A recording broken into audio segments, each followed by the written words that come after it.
Hey, brilliant people. So today's question is, what do the seasons say about my intuition?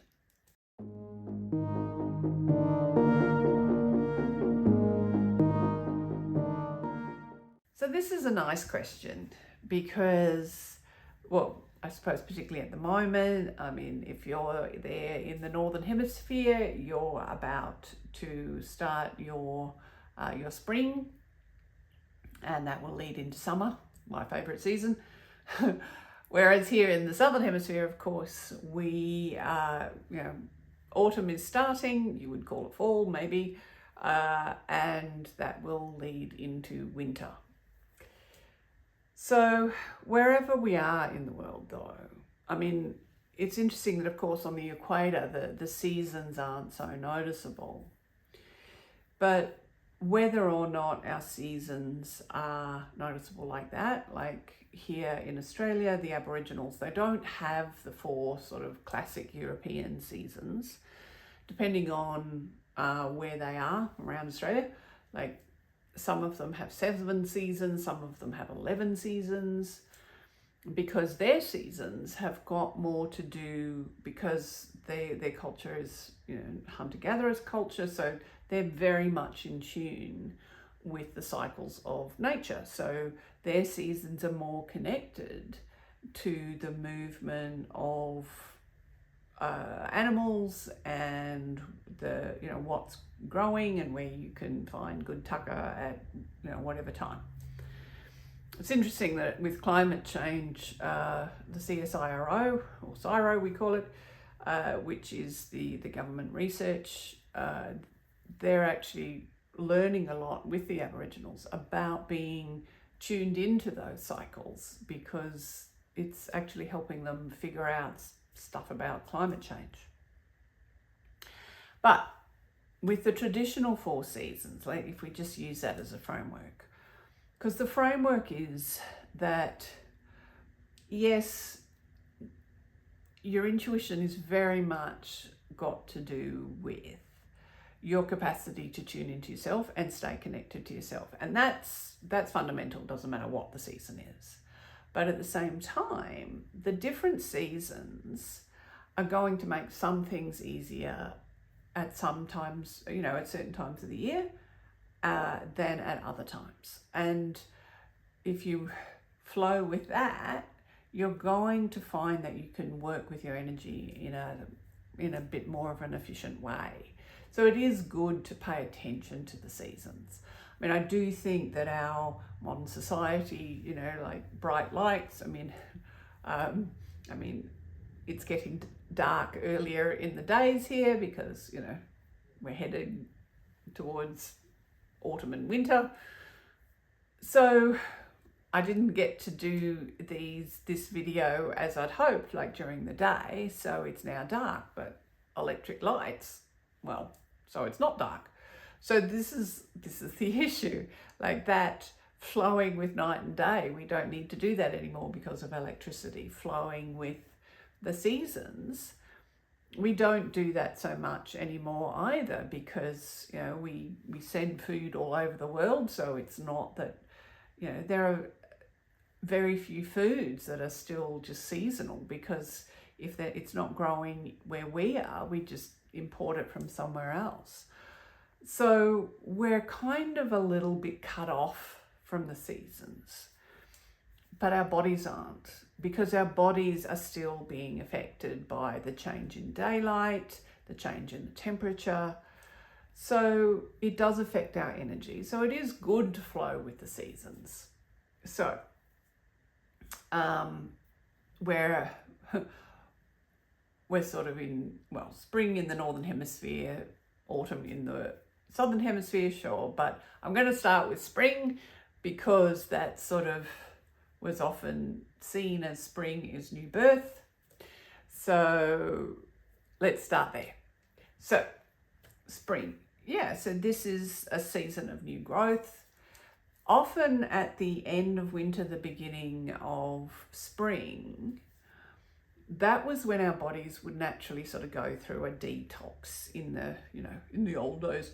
And by the old days, I don't mean when I was young, thank you very much, although that's also true. Literally born last century. But I mean like a couple of centuries ago, before we had refrigeration and food transport like we have now.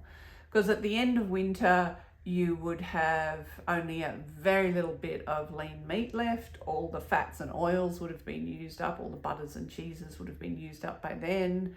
So you mostly had the last of the winter vegetables, which would have been very bitter, very little bit of lean meat, and some, the first of the spring greens, which also would have been bitter, but would have been full of chlorophyll. And that is a basic liver cleanse. So, so chlorophyll, lean meat, or lean protein if you're a vegetarian. I just, lots of, focus on your protein, and chlorophyll. And bitter stuff. That is a basic liver cleanse. So it is actually good to actually do a bit of a cleanse at the beginning of spring. And then, because that sets your cycle up, sets your body up for a new cycle. And also with spring, because it is a new cycle, you want to think about, well, what do I want to grow in my life this cycle? So that's what spring's about. Then we come into summer. Summer is glorious, and I love the heat. But I know not everybody does, but I do. And you have long days, so you have extra time to do things. And of course, in Europe, that was when a lot of the harvests would actually start to happen, particularly grain harvests. So it was often a time of abundance as well. And so it was a time of richness and energy. And so that you can think of it as a time of celebration, but it's also a time to really stretch yourself, because the energy and the resources are there for you to really go for it. Like, so back in the old days, summer, like if people were going to go traveling, it was often done in the summer because travel was easier. Like you weren't up to your knees in mud. So summer is a time for you to explore and to stretch yourself to that new level. With autumn, that's when we would actually come, we're getting the benefits of our travels and of our stretchings. We're also getting different kinds of harvest. That's when often a lot of the fruits are fully ripe, like apples. So it's kind of like the last hurrah in a way. It's a very colourful, very rich time in that sense, like the autumn leaves and all the different fruits. And there's still plenty of food from the summer. So it's a time of variety.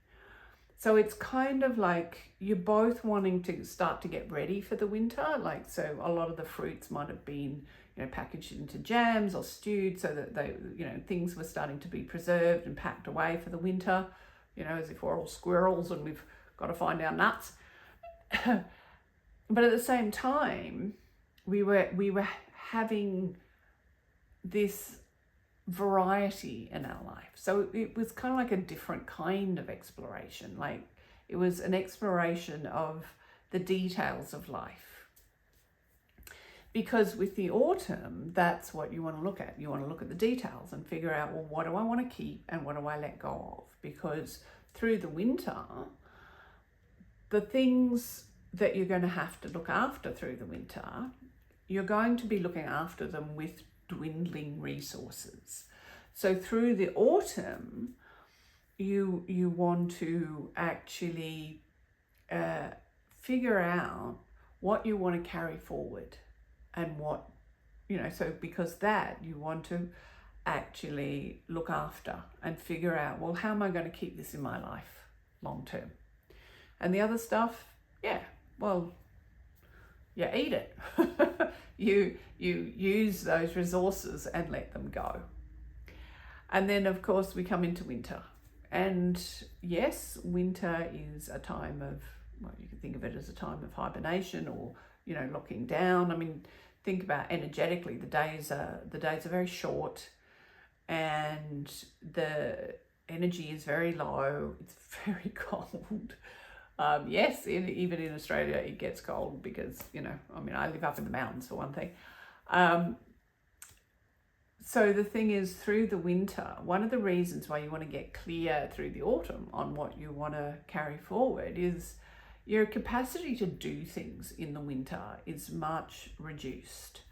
Now, that doesn't have to be a bad thing, because when your choices are sort of reduced to a narrower zone, it does kind of force you to be able to make better quality choices, because you don't have all of the abundance of summer.